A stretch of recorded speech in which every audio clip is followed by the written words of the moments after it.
બનાસકાંઠાના લાખણીનું marketing yard જ્યાં આજે યોજાઈ ચૂંટણી।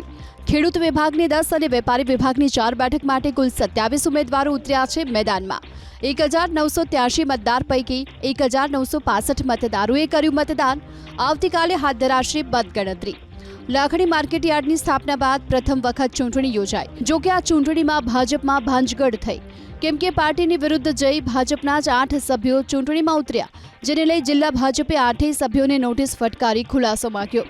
ચૂંટણી પૂર્ણ થયા બાદ આ 8 સભ્યોને સસ્પેન્ડ કરવામાં આવે તેવી ચર્ચા થઈ રહી છે। 99% જેટલું મતદાન ખૂબ શાંતિપૂર્ણ અને સુવ્યવસ્થિત માહોલમાં પૂર્ણ થયેલ છે। મતપેટીઓની સુરક્ષા અર્થે ટ્રેજરી ઓફિસ થરાદ મુકામે અમે વ્યવસ્થા ગોઠવેલ છે અને આવતીકાલે એપીએમસી લાખણી ખાતે ખેડૂત વિભાગ અને વેપારી વિભાગનું મતગણતરી હાથ ધરવામાં આવશે।